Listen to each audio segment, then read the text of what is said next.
শুরুতেই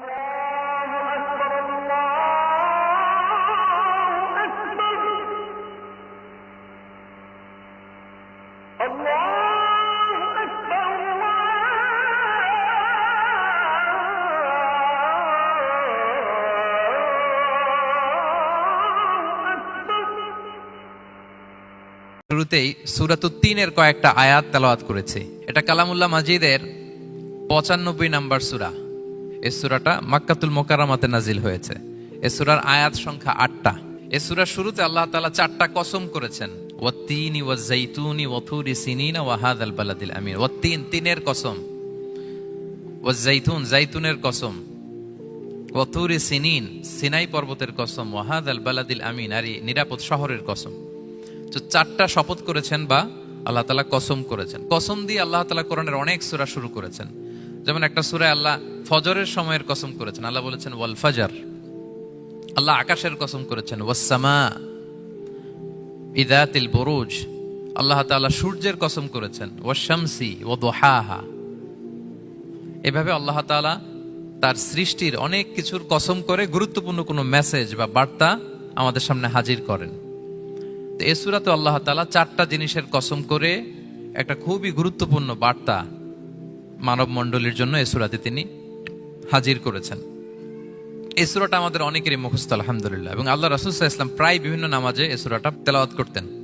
বারা ইবনে আযিব রাদিয়াল্লাহু তাআলা আনহু উনি বর্ণনা করেন যে আমি একবার এশার সালাতে আল্লাহ রাসূল সাল্লাল্লাহু আলাইহি ওয়াসাল্লামের কণ্ঠে নামাজে সূরা 3 তিনি তেলাওয়াত করেছেন, আমি নিজ কানে শুনেছি। এবং ওনার কণ্ঠ যে এত মধুর ছিল, আমার জীবনে এত সুমধুর কণ্ঠের তেলাওয়াত আমি শুনি নাই। আল্লাহর হাবিব সাল্লাল্লাহু আলাইহি ওয়াসাল্লামের কোরআন তেলাওয়াতের যে কণ্ঠ এত সুমিষ্ট ছিল, এত চমৎকার ছিল, শুধু তেলাওয়াত শুনেই অনেকে শাহাদা পড়ে মুসলমান হয়েছে। আবু জাহেল মক্কায় নিষেধ করতো যে কেউ যাবা না মুহাম্মদের কাছে, সে পাগল, সে গণক, সে মিথ্যাবাদী, সে জাদুকর, সে স্বামী স্ত্রীর মধ্যে বিচ্ছিন্নতা নিয়ে আসে, সে বাবা ছেলেকে আলাদা করে দেয়, তার কাছেই যাবা না। আর সে যা বলে শুনবাই না, কানে আঙ্গুল দিয়ে রাখবা। তো মানুষকে যেটা নিষেধ করা হয় বেশি, মানুষের ওইটার ব্যাপারে আগ্রহ থাকে বেশি। সে যত নিষেধ করতো মানুষ আরো বেশি বেশি যে শুনতো। মানুষকে সে কি বারণ করবে, সে দিনের বেলা নিষেধ করতো, রাতে যে লুকিয়ে লুকিয়ে নিজেই তেলাওয়াত শুনতো। তাহলে চিন্তা করেন যে আল্লাহর হাবিব সাল্লাল্লাহু আলাইহি ওয়াসাল্লামের কোরআনিক রেসিটেশন কত চমৎকার মেলোডিয়াস ভয়েস হলে স্বয়ং আবু জাহাল রাত্রিবেলা লুকিয়ে লুকিয়ে কোরআন তেলাওয়াত শুনতে যেত আল্লাহর হাবিব সাল্লাল্লাহু আলাইহি ওয়াসাল্লামের কণ্ঠে। তো রাসূল সাল্লাল্লাহু আলাইহি ওয়াসাল্লাম সূরাতুত 3টা এশার সালাতে তিনি তেলাওয়াত করেছেন, এই মর্মে হাদিসে পাওয়া যায়। এবং এই সূরাটা একটা ফলের নামে সূরা। 3 একটা ফল, আরব বিশ্বে খুব বেশি হয় 3 ফল। আমরা বাংলাদেশে ডুমুর বলি, ইংরেজিতে ফিগ বলে, ফিগ ট্রি। তো ফলের নামে বেসিক্যালি আল্লাহ তাআলা এই সূরাটাকে, এই চ্যাপ্টারটাকে ডেডিকেট করেছেন। আমরা সূরাকে ইংরেজিতে চ্যাপ্টার বলি। কোরআনে 114টা চ্যাপ্টার, এর মধ্যে এই সূরাটা হচ্ছে ফলের নামে ডেডিকেটেড। বিভিন্ন নামে খুব ইনক্লুসিভ ওয়েতে আল্লাহ তাআলা কোরআনে সূরাগুলো দিয়েছেন। কোরআনে আপনি প্রাণীর নামে সূরা পাবেন, প্রাণী। মানুষের নামে সূরা পাবেন। মানুষের মধ্যে 3 ভাগ, মুমিন, তারপর কাফির, এরপর মুনাফিক। প্রত্যেকের নামে সূরা। সূরাতুল মুমিনুন আছে, সূরাতুল কাফিরুন আছে, আবার সূরাতুল মুনাফিকুন আছে। আমাদের দৃশ্য জগতের সবচেয়ে বড় প্রাণীটা হচ্ছে হাতি, তাই না? এই হাতির নামে একটা সূরা আছে। বলেন তো এই সূরার নাম কি? সূরা ফিল। তারপর আমরা যে দেখি আমাদের দৃশ্য জগতের সবচেয়ে ছোট প্রাণী হচ্ছে পিঁপড়া। পিঁপড়ার নামে একটা সূরা আছে, সূরা আন-নামল। আন-নামল মানে পিঁপড়ার সূরা। মাকড়সার নামে সূরা আছে, সূরাতুল আনকাবুত। তারপর গোষ্ঠীর নামে সূরা আছে, সূরাতু আলে ইমরান। বংশের নামে সূরা আছে, সূরাতু কুরাইশ, কুরাইশ বংশের নামে সূরা। এইভাবে খুব ইনক্লুসিভ ওয়েতে, এমন কিছু নাই যে আল্লাহ তাআলা উল্লেখ করেন নাই। মা ফাররাতনা ফিল কিতাবি মিন শাই, উল্লেখ করে নাই কোরআনে এমন কিছু নাই, সবকিছু আল্লাহ তাআলা উল্লেখ করেছেন। তো এই সূরাটা হচ্ছে একটা ফলের নামে। ফলটার নাম হচ্ছে 3 ফল। আল্লাহ তাআলা বলছেন ওয়াত-তিন, তিনের শপথ। আমি একবার সরল বঙ্গানুবাদ করি, এরপর আমি তাফসিরে ঢুকি। 3-এর শপথ। ওয়াজ-যাইতুন, যাইতুনের শপথ।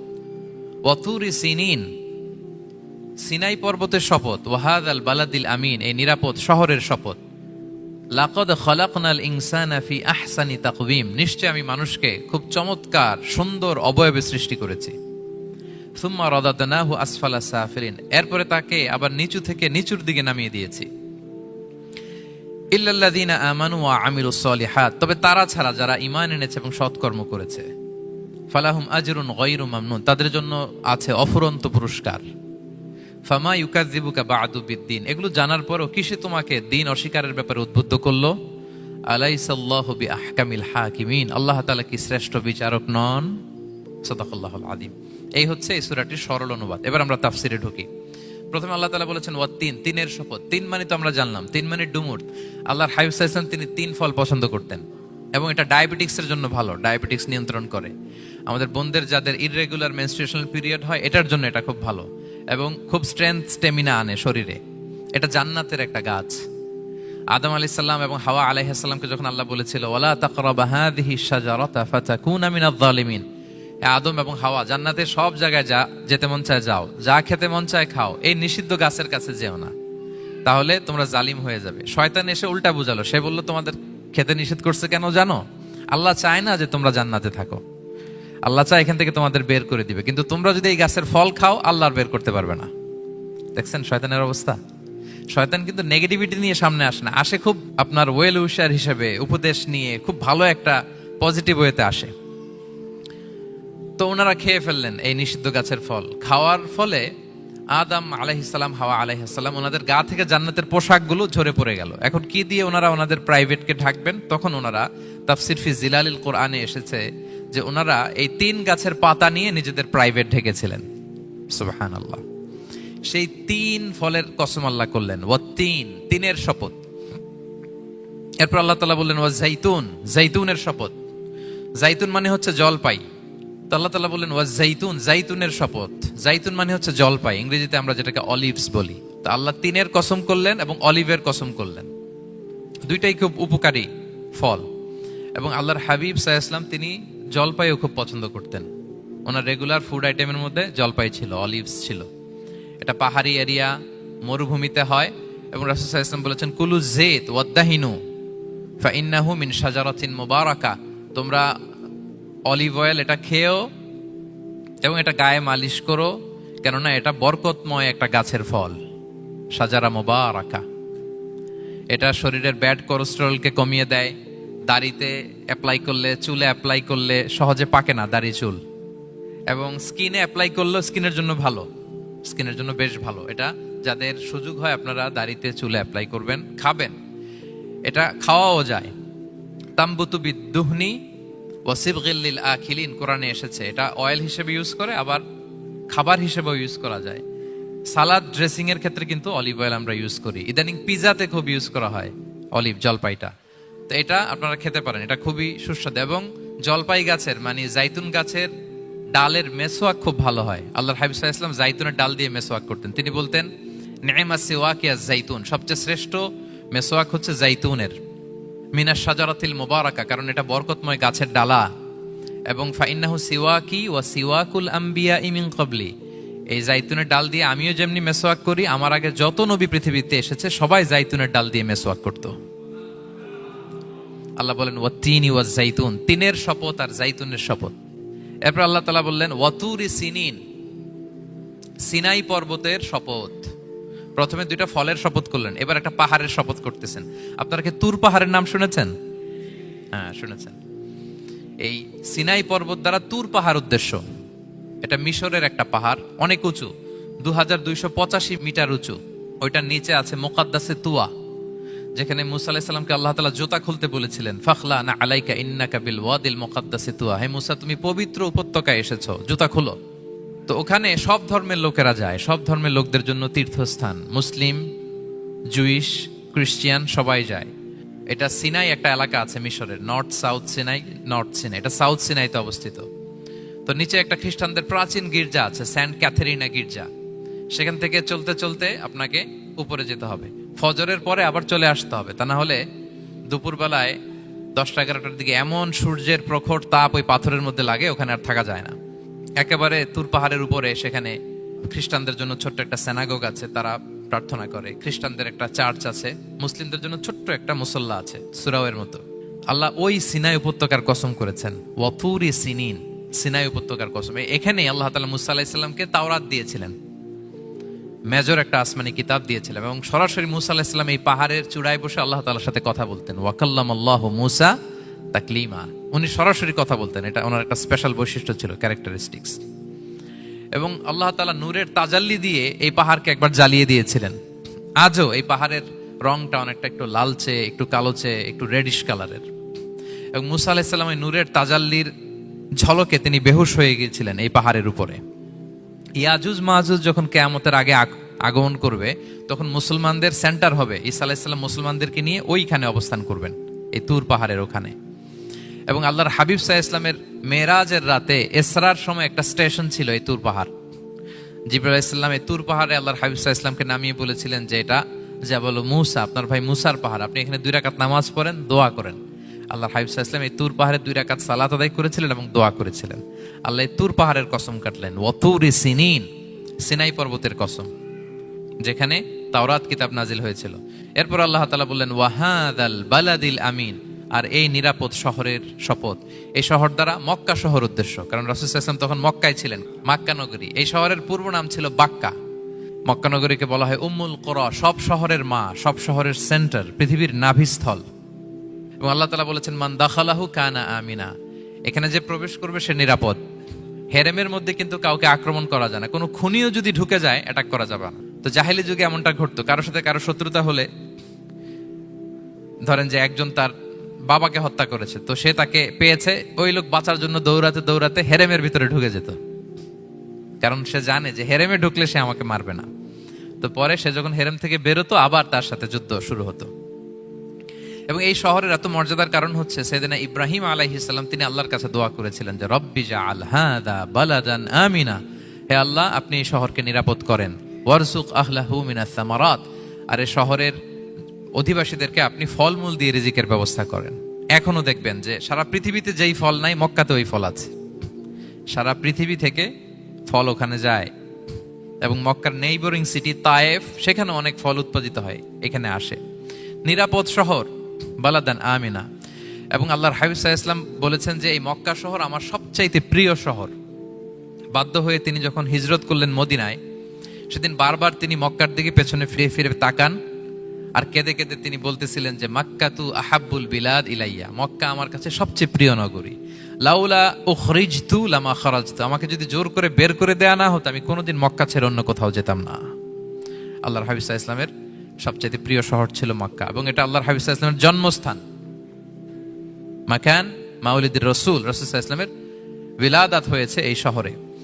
এবং এই শহরকে আল্লাহ বলেছেন মাসাবাতান লিন্নাসি ওয়া আমনা, মানুষের মিলনস্থল, কেন্দ্রস্থল। সারা পৃথিবী থেকে মানুষ ওখানে যায়। আপনি যে রমাদানে যদি মক্কায় যান, আল্লাহু আকবার, লক্ষ লক্ষ উমরা পালনকারী সেখানে, ইউরোপ থেকে, আফ্রিকা থেকে, অস্ট্রেলিয়া থেকে, এশিয়া থেকে, সারা পৃথিবীর মানুষের মিলনস্থল। ওখানে গেলে আপনি দেখবেন মাসাবাতান লিন্নাসি ওয়া আমনা, নিরাপদ জায়গা এবং মানুষের মিলনস্থল। এটা এখানে এমন মসজিদ আল্লাহ রেখেছেন কাবা ঘরের চারদিকে, এটাকে বলা হয় মসজিদুল হারাম, যে মসজিদে 1 রাকাত সালাত পড়লে 1 লক্ষ রাকাতের সওয়াব হয়।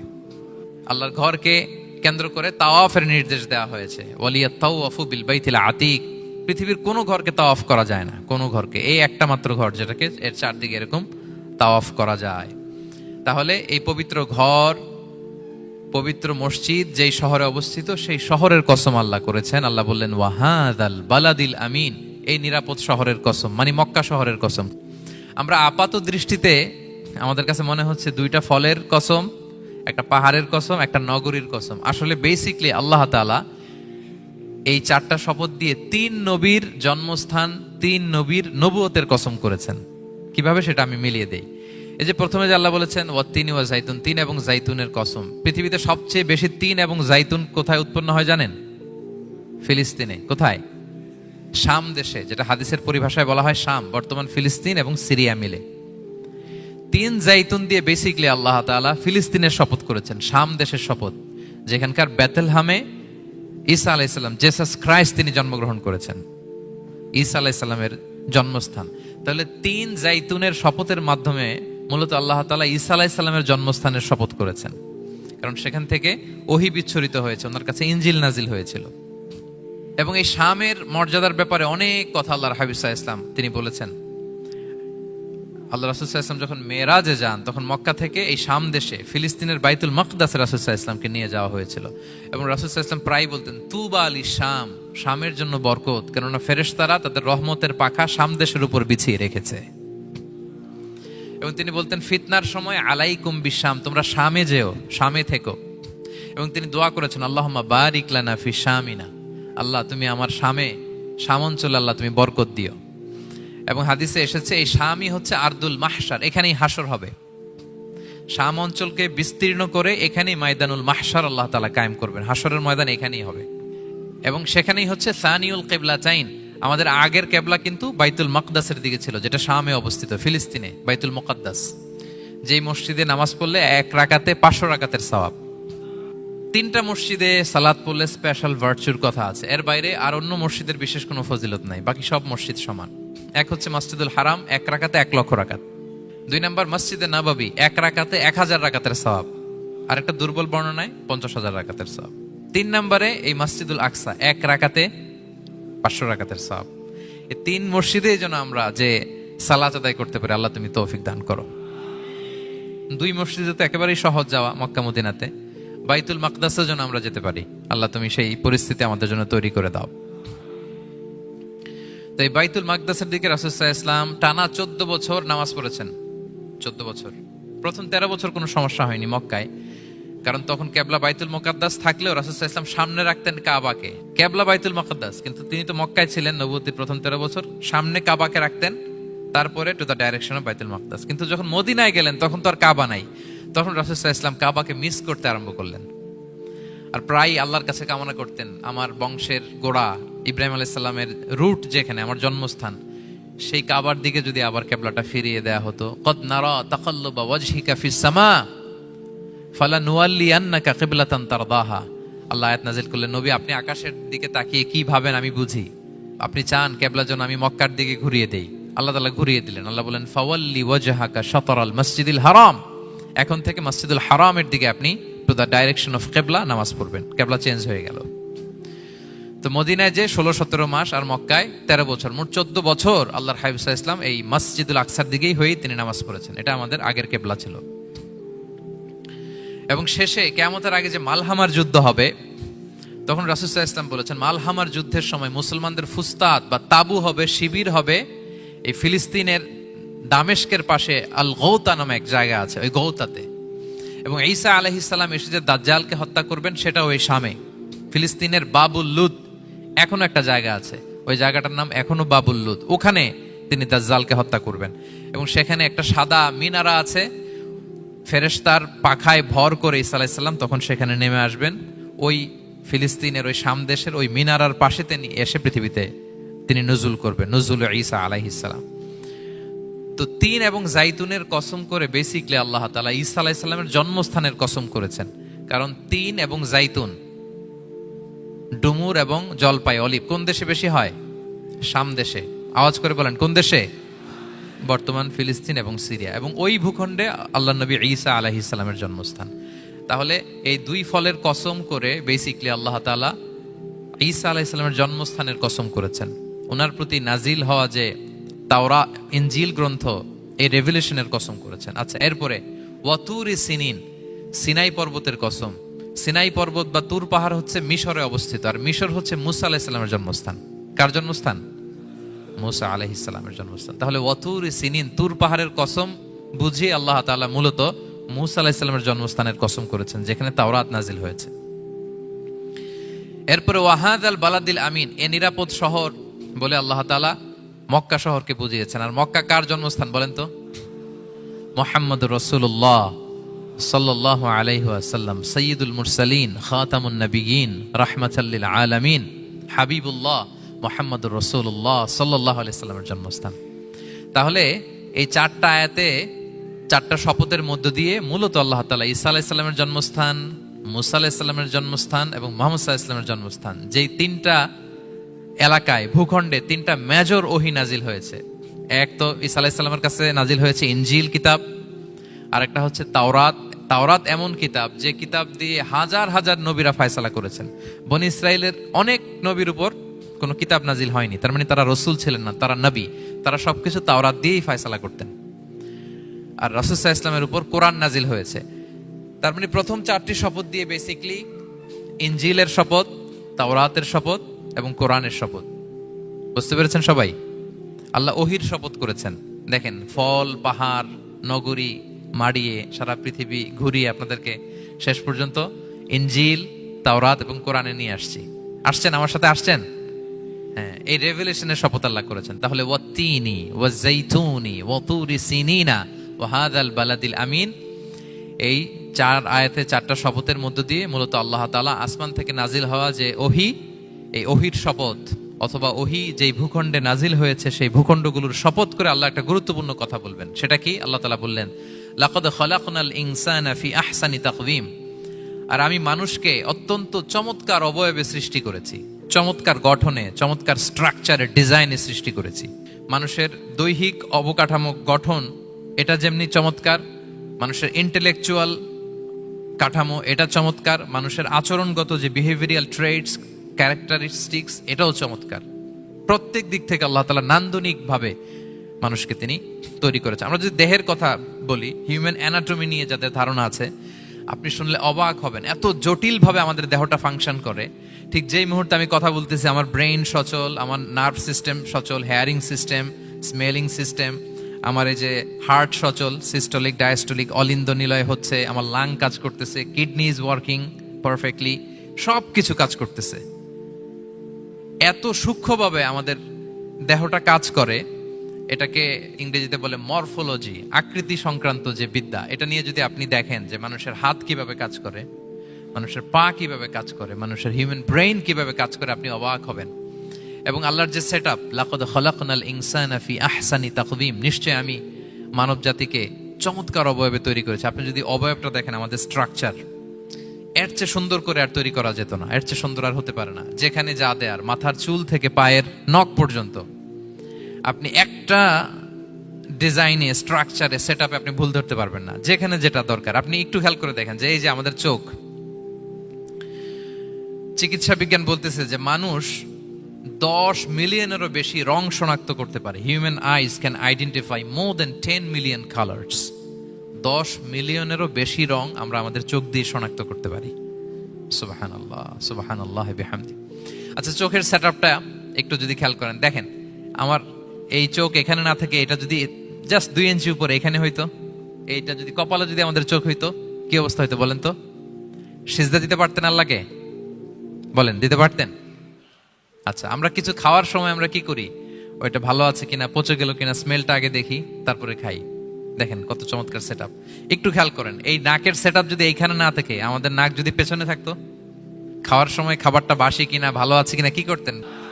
লাকাদ খালাকনাল ইনসানা ফি আহসানি তাকওয়িম। আচ্ছা দেখেন, এই যে আমরা কান দিয়ে শুনি, এই যে কান পেঁচানো, মনে করেন না যে এমনি এমনি পেঁচানো, এই পেঁচানো, এটা এই পথ না থাকলে আমরা শুনতেই পেতাম না। এটা এমন ভাবে সেটআপ করা, এটা এই ইথারে ভাষা তরঙ্গকে এয়ার ড্রামের ভেতরে সুন্দরভাবে ইনপুট করে, নাহলে আমরা শুনতে পেতাম না। আপনার এই কান কেটে ফেলে দিলে আপনি শুনতে পারবেন না। এটা এইভাবেই যেতে হবে, সুরঙ্গটা এইভাবে তৈরি হইতে হবে। আচ্ছা দেখেন, আপনার কান, এই কান যদি এইখানে না থেকে আপনার ডান বগলের নিচে হইতো, বাম কান যদি বাম বগলের নিচে হইতো, তাহলে কি হইতো বলেন? আজকে আমার ওয়াজ কিভাবে শুনতেন বলেন দেখি? কিভাবে শুনতেন? বুদ্ধি আছে বলে যে হুজুর এইভাবে শুনতাম। সুবহানাল্লাহ, সুবহানাল্লাহ। লাকাদ খালাকনাল ইনসানা ফি আহসানি তাকওয়িম। আমি মানুষকে সবচেয়ে সুন্দর সর্বোত্তম গঠনে তৈরি করেছি। দেখেন, কান দুটো ওইখানে থাকলে কথা শুনতে হইলে হাত উঁচু করে রাখা লাগতো। আল্লাহ, আপনি একটা একটা অঙ্গ দেখেন, ঠিক যেখানে যেটা যেভাবে সেট করা দরকার, আল্লাহ তাআলা দয়া করে অনুগ্রহ করে ঠিক সেভাবে তিনি সেট করেছেন। আমাদের চেহারার মধ্যে দেখেন এক একজনের এক এক রং। ওয়াখতিলাফু আলসিনাতিকুম ওয়া আলওয়ানিকুম ইন্না ফি যালিকা লাআয়াতুন লিল আলিমিন। আল্লাহ বলেন, তোমাদের ভাষার ভিন্নতা দিয়েছি, তোমাদের গায়ের রঙের ভিন্নতা, একজনের চেহারার সাথে আরেকজনের মিল নাই, একজনের ফিঙ্গারপ্রিন্টের সাথে। আয়াহসাবুল ইনসানু আল্লান নাজমাআ ইযামা বালা কাদিরিনা আলা আন নুসাউইয়া বানানা। মানুষ ভেবেছে সে মারা গেলে তাকে আমি তার অস্থি মজ্জা, হাড়, গোশত, চামড়া জোড়া লাগাতে পারবো না। আরে তার আঙ্গুলির অগ্রভাগ পর্যন্ত আমি সুবিন্যস্ত করে আমার কাছে রেখে দিয়েছি, ফিঙ্গারপ্রিন্ট। আমাদের ফিঙ্গারপ্রিন্ট গুলো আল্লাহর কাছে সংরক্ষিত, একজনের ফিঙ্গারপ্রিন্টের সাথে আরেকজনেরটা মিলে না।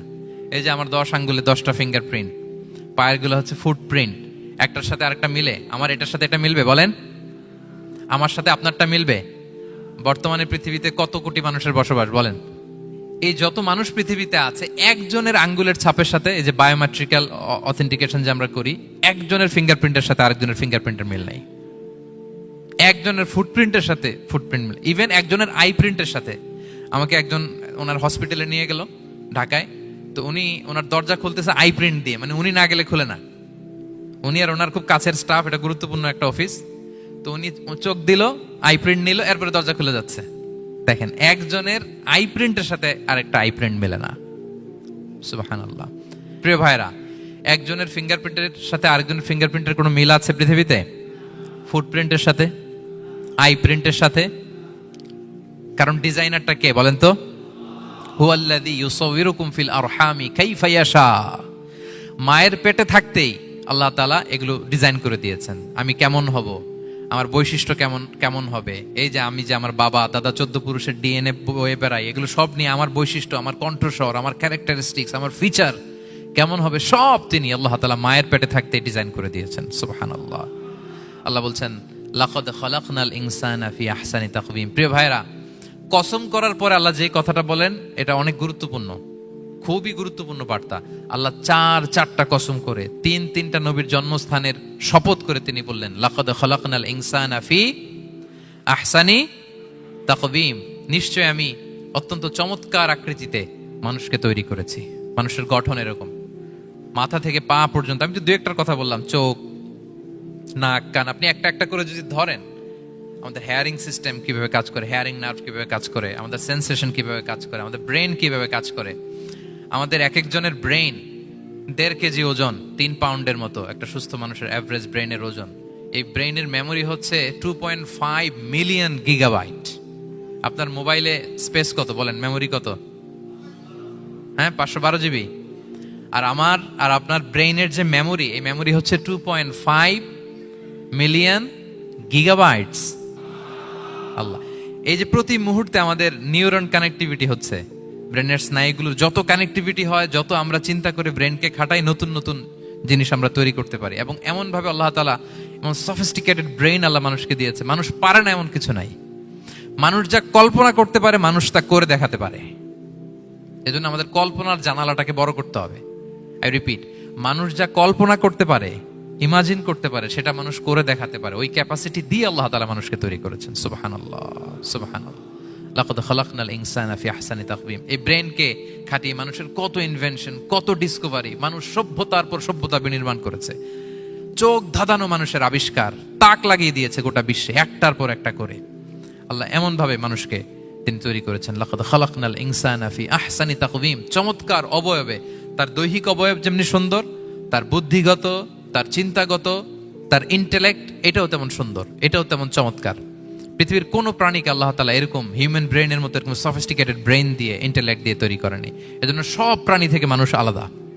সব প্রাণী থেকে মানুষের চিন্তা, বিবেক, বুদ্ধি এগুলো আলাদা। তাহলে দেখেন, মানুষের শ্রেষ্ঠত্ব মূলত এগুলোর দ্বারা। মানুষ যদি তার চিন্তা, বিবেক, বুদ্ধি খাটায়, সে শ্রেষ্ঠ হয়ে যায়। আমি একটা কথা প্রায় বলি যে মানুষ যদি ভালো হয় সে ফেরেশতার চেয়েও ভালো, আর মানুষ যদি খারাপ হয় সে পশুর চেয়েও নিকৃষ্ট। আল্লাহ বলেন উলাইকা কাল আনআমি বাল হুম আদাল লাহুম কুলুবুল লা ইয়াফকাহুনা বিহা ওয়া লাহুম আ'য়ুনুল লা ইউবসিরুনা বিহা ওয়া লাহুম আযানুল লা ইয়াসমাউনা বিহা উলাইকা কাল আনআমি বাল হুম আদাল। তাদের হৃদয় আছে, ওটা দিয়ে অনুধাবন করে না সত্যকে। চোখ আছে, ওটা দিয়ে সে সত্যটা দেখে না। কান আছে, হকের কথা শোনে না। উলাইকা কাল আনআম, আল্লাহ বলেন তারা প্রাণীর মতো, চতুষ্পদ জন্তুর ন্যায়। শুধু অতটুকুই না, বালহুম আদাল, তারা তার চেয়েও নিকৃষ্ট, তার চেয়েও নিকৃষ্ট। তাহলে মানুষ ভালো হলে সে ফেরেশতাকে ছাড়িয়ে যায়, আর মানুষ নিকৃষ্ট হলে সে পশুত্বকে হার মানায়। কথা বুঝতে পেরেছেন? মানে আমরা ভালো হলে সবচেয়ে ভালো, খারাপ হলে সবচেয়ে খারাপ। একটা পশু আর একটা পশুকে হত্যা করে কেটে 20 টুকরা করছে, এরকম কোন নিউজে আসছে কোনোদিন?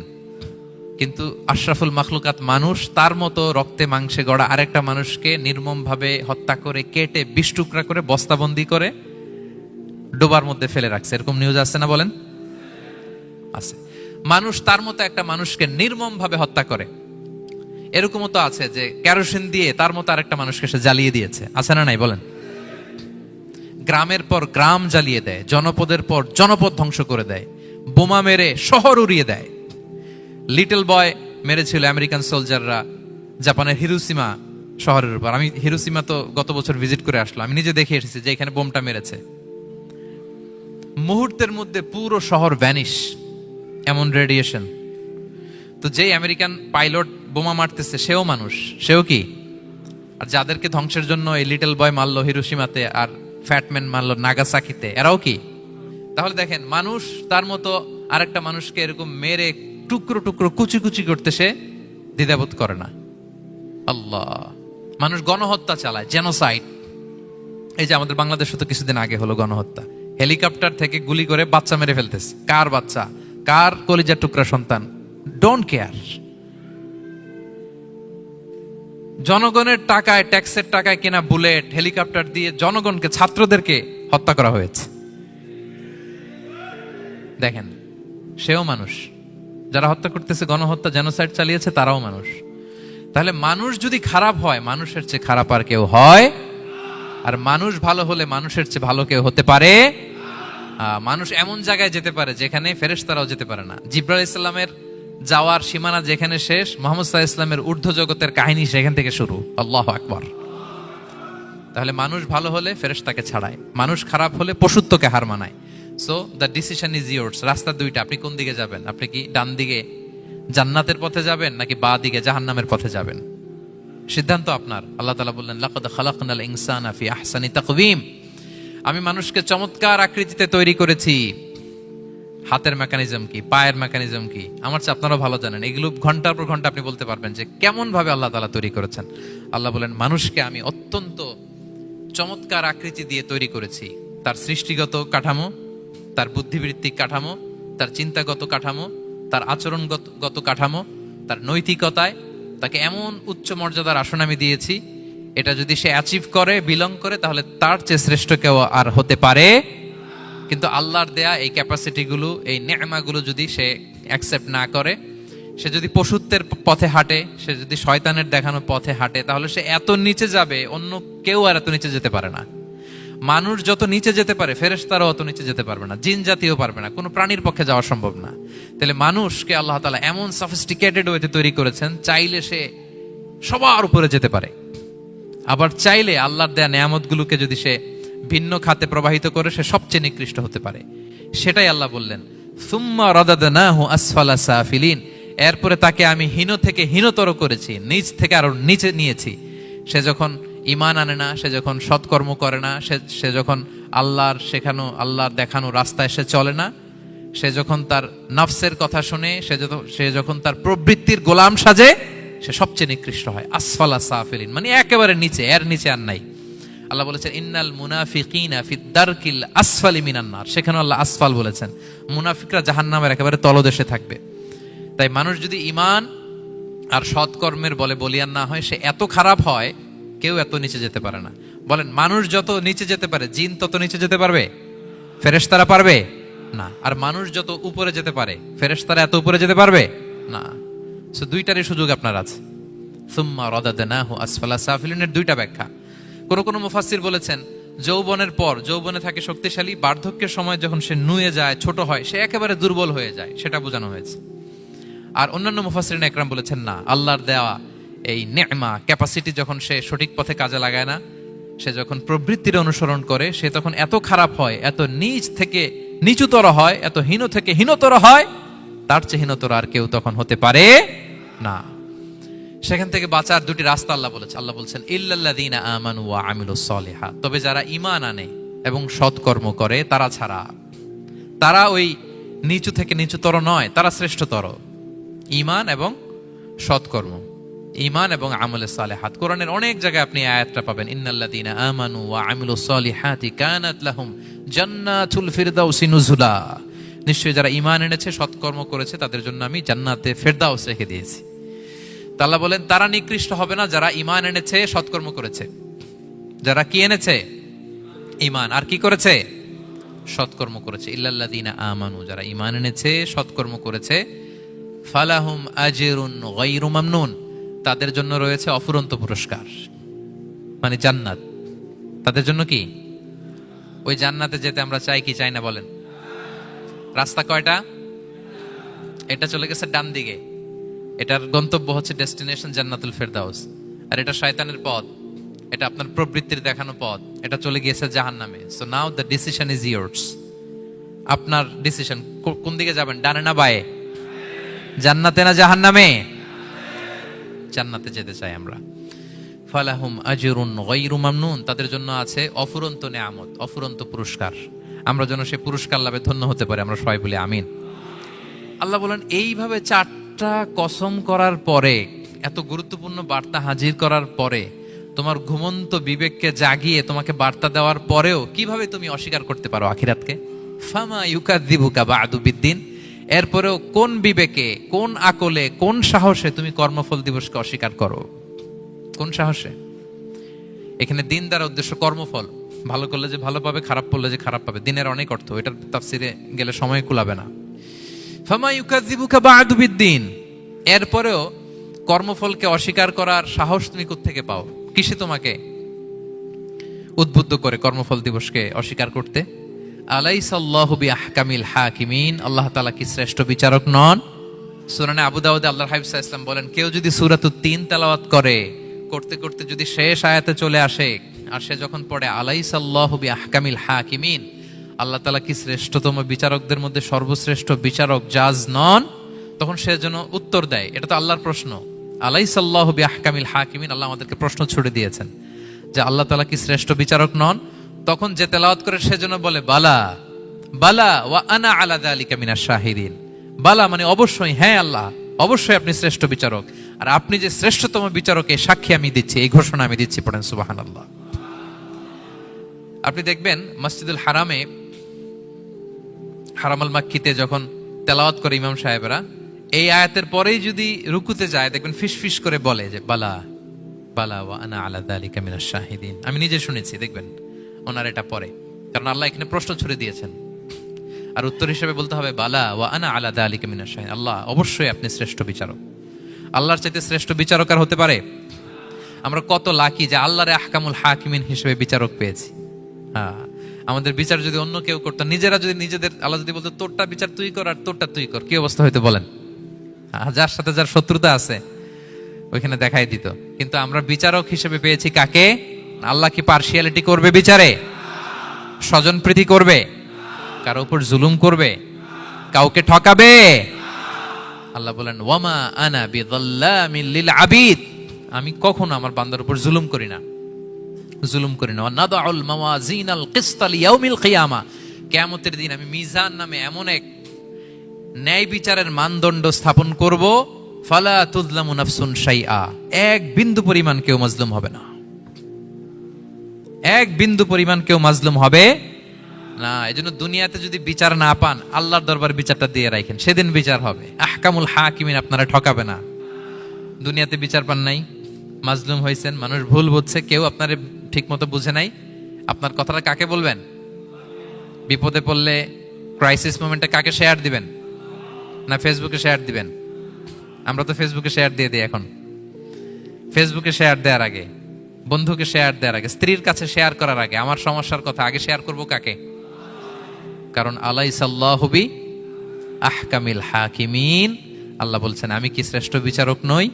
বালা বালা ইয়া রব ওয়া আনা আলা যালিকা মিনাশ শাহিদিন, অবশ্যই আল্লাহ আপনি শ্রেষ্ঠ বিচারক। ক্লিয়ার হয়েছে না সবার কাছে? শপথ কয়টা ছিল? 4টা। মূলত নবুয়তের শপথ, তাই না? নবুয়ত আমাদের জন্য সবচাইতে বড় নেয়ামত। কারণ নবীরা যদি আমাদেরকে এই তথ্যগুলো না দিতেন, আমরা জান্নাত জাহান্নাম চিনতাম? ভাইরা বলেন তো, আখেরাত চিনতাম? এই যে আখেরাত হবে, পুলসিরাত হবে, day of judgement, day of accountability, আল্লাহর সুপ্রিম কোর্টের কাঠ গড়ায় পাই টু পাই হিসাব দিতে হবে, নবীরা না এসে বললে আমরা এত বুঝতাম? বুঝতাম না। নবীরা জান্নাত জাহান্নাম চিনিয়েছে, আল্লাহর বিশদ পরিচয় আমাদের সামনে তুলে ধরেছে, আখিরাতের পরিচয়, লাইফ আফটার ডেথ কিরকম হবে, সবকিছু আমাদের কাছে তুলে ধরেছে। সো নবুয়ত আল্লাহ তাআলার পক্ষ থেকে অনেক বড় নেয়ামত। 2 নম্বর নেয়ামত হচ্ছে আল্লাহ তাআলা আমাদেরকে যে ক্যাপাসিটি দিয়েছে, বুদ্ধিমত্তা, ইন্টেলেক্ট, বিচার বিশ্লেষণ, যেটা দিয়ে আমরা অন্যান্য সব প্রাণী থেকে আলাদা, এটাও আল্লাহর বড় নেয়ামত। এই নেয়ামতের শুকরিয়া যেন আমরা করি। এবং আমি যেটা বলেছি, মানুষ যেটা কল্পনা করতে পারে সেটা সে করেও দেখাতে পারে। সো আল্লাহ তাআলা যাকে যেই কোয়ালিটি দিয়েছে, ক্যাপাসিটি দিয়েছে, আমরা যেন এই নেয়ামতের শুকরিয়া করি। নেয়ামতের শুকরিয়া করলে এই নেয়ামত দেওয়ার ধারাবাহিকতা এটা বাড়িয়ে দেয় কে? লা ইন শাকারতুম লা আযীদান্নাকুম ওয়া লা ইন কাফারতুম ইন্না আযাবি লাশাদীদ। শুকরিয়া করলে নেয়ামত আরো বাড়িয়ে দেব। তাহলে প্রথম নেয়ামত ছিল নবুওয়াত, প্রফেটহুড, প্রফেসি। এটা অনেক বড় নেয়ামত। এই রেভেলেশন এসে আমাদেরকে এনলাইটেন করেছে। তা না হলে আমাদের গড কে, গডের ফিচার কি, আখেরাত কি, জান্নাত কি, জাহান্নাম কি, the concept of punishment, concept of আখেরা, কিছুই আমরা ভালোভাবে বুঝতাম না। এটার শপথ আল্লাহ করেছেন। আল্লাহ আমাদেরকে নেয়ামত দিয়েছেন, ক্যাপাসিটি দিয়েছেন, সক্ষমতা দিয়েছেন, সবচাইতে সফিস্টিকেটেড ব্রেন দিয়ে তৈরি করেছেন। এটা একটা বড় নেয়ামত। এবং রাস্তা দেখিয়ে দিয়েছেন, হয় ডানে নয় বায়ে। এবং তিনি আশ্বাস দিয়েছেন যে তোমাদেরকে সঠিক ফায়সালার মাধ্যমে বিচার করা হবে সেদিন। তাই আমাদের বিপদে আপদে সব সময় আমরা যেন ফরিয়াদ করি এক মহান সত্তার কাছে। বলুন তো আওয়াজ করে, তিনি কে? আল্লাহর কাছে যেন আমরা ফরিয়াদ করি। আল্লাহ তাআলা আমাদের সবাইকে কথাগুলো বুঝার ও আমল করার তৌফিক দান করুক। হাযা মা ইনদি ওয়াল ইলমু ইনদাল্লাহি আলাইহি তাওয়াক্কালতু ওয়া ইলাইহি উনীব। সুবহানাকাল্লাহুম্মা ওয়া বিহামদিকা আশহাদু আল্লা ইলাহা ইল্লা আনতা আস্তাগফিরুকা ওয়া আতুবু ইলাইক।